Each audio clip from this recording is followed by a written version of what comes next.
Surah al-Raad, Surah number 13. In the name of God, the most gracious, the ever merciful. This is Surah, Alif Lam Mim Ra. These are the revelations of the Book of God, and whatever has been revealed to you by your Lord is the truth in its entirety, but most people of your nation are not believing. It is God alone, who has raised up high the skies without any pillars that you can see. Then he sat on his throne of governance, and he subjected the sun and the moon to a law. Each of them is moving along its path, until an appointed time. It is he who governs the system of the universe. He explains his signs, so that you are convinced of meeting with your Lord. And it is he who has spread the earth, and planted the pegs of mountains in it, and made streams to flow, and produced in it pears of every type of fruit. He covers the night like a sheet over the day. Surely, in all these things, there are signs for those who reflect. And in the land, there are portions adjoining one another, orchards of grapes, crops, palm trees which are both paired and single. All of them are nourished by the same water, but in their fruits we make one superior to the other. Surely, in all these things, there are signs for those who use their intellect. Now if you express wonder, then what is worthy of wonder is their statement. When we become clay, will we be raised to life again? It is these people who have rejected their Lord. It is they who have yokes in their necks. These are the companions of hell. They shall abide in it forever. They are asking from you to hasten evil before good, even though cases of exemplary punishment on this attitude have passed before them.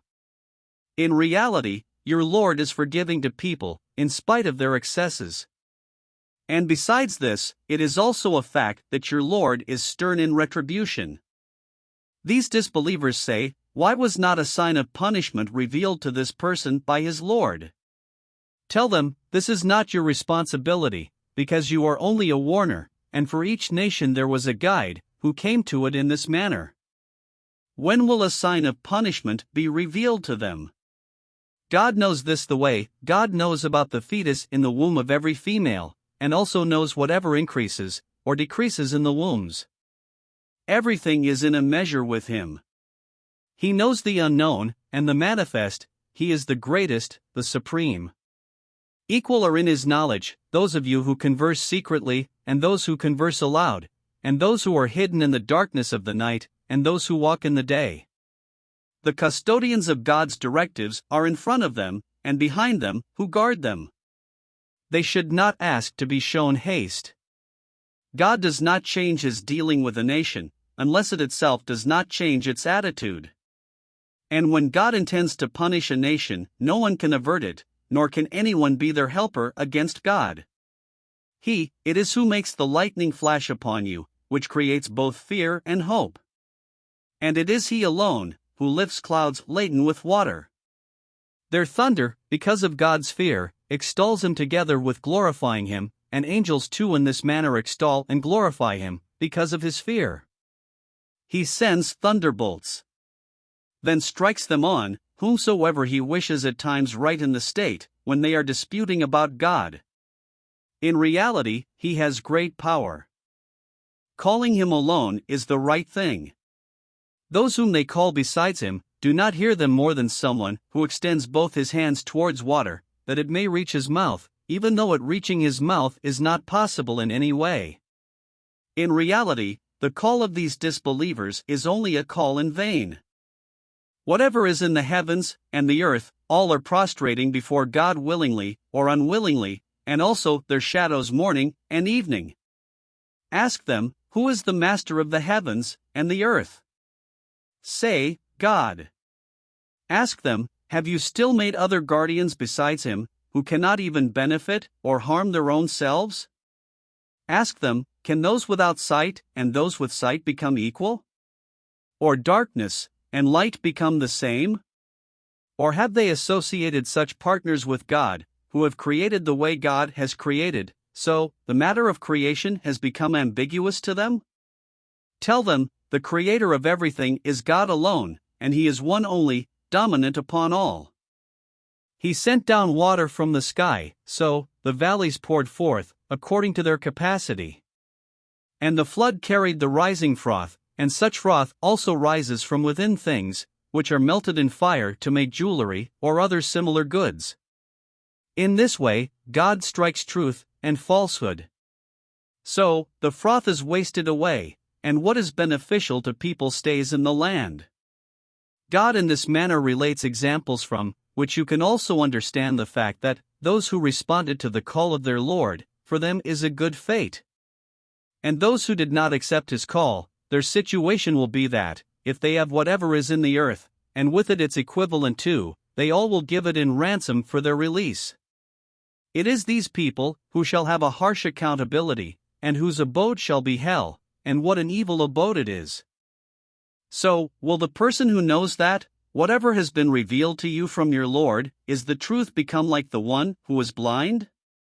This is a reminder, and only they receive a reminder who use their intellect, who fulfill God's covenant, and do not break this promise, and who keep intact what God has asked to keep intact, and fear their Lord, and dread a harsh accountability. And those who remain steadfast to please their Lord, were diligent in the prayer, and openly and secretly spent from what we had given them, and those who repel vice with virtue. The fate of the next abode is theirs only, gardens of eternity in which they will enter, and those also, who from among their forefathers, and their wives, and their children will become worthy of it. The angels will come to them from every door, and say, Peace be to you, because you remain steadfast. So, how nice is this good fate of the next abode? On the contrary, those who break God's promise after making it, and sever what God has directed to keep intact, and in this manner spread disorder in the land, it is they, for whom there is a curse, and for whom is also an evil fate of that abode. God gives abundantly to whomsoever he wants, and gives sparingly to whomsoever he wants. They were not able to understand this fact, and are infatuated with the life of this very world, even though this life of the world will turn out to be only a trivial provision in the hereafter. These disbelievers say, Why was not a sign sent down to this person from his Lord?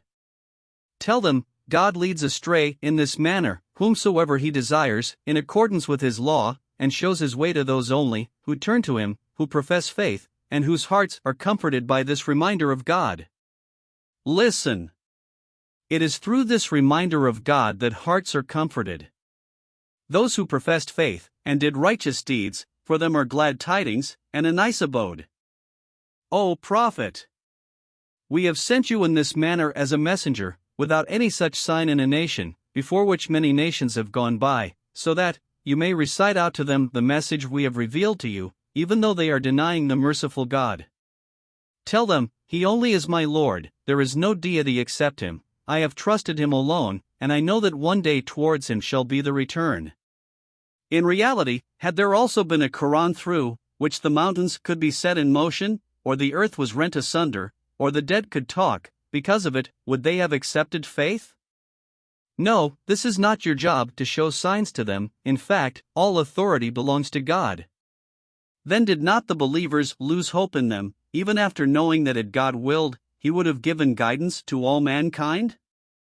Keep observing, some calamity, or the other will keep visiting these disbelievers, because of their deeds, or will land near their settlement, until the promise of God is fulfilled.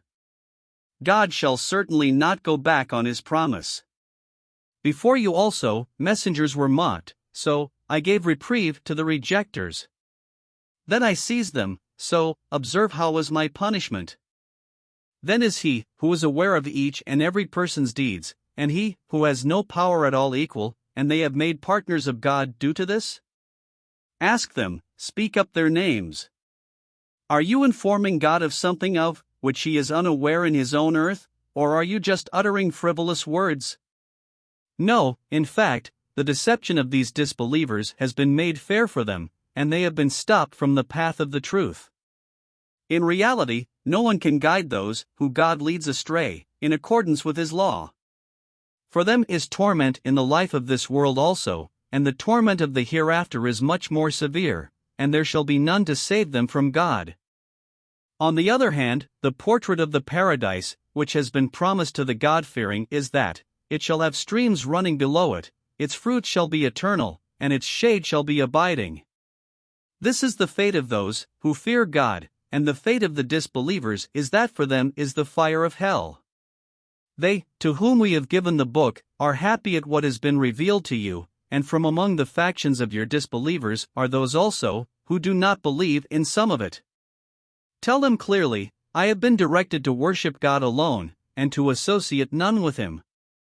I call towards Him only, and to Him alone shall be my return. We have revealed this book for this purpose as a decree in Arabic. Now, if after this knowledge that has come to you, you follow their desires, you will not have any helper or savior against God. Their objection is that, why do you not show them a sign, and why do you have worldly needs? We have sent messengers before you also, O Prophet, and since they were human beings, we gave them wives also, and children as well. And no messenger had the authority to show a sign without God's permission. Everything has an appointed time, and every time is written down. God erases from it whatever He wants, and keeps whatever He wants, and with Him is the original of this written record. We shall show you some part of the warning we are sounding them, or give you death, and after that deal with them ourselves. Nonetheless, your responsibility is only to communicate, and taking account is our responsibility. Do they not see that we are closing in upon this territory by reducing it from its borders? God decides. There is none to ward off His decision, and He is very swift in taking account. Those before them also schemed, but all schemes are in the hands of God. He knows whatever each is doing. And these disbelievers will also soon know, for whom is the good fate of the next abode. Even after hearing all this, your disbelievers say, you have not been sent by God. Say, sufficient is God's witness between you and me, and the witness of those who have the knowledge of the book.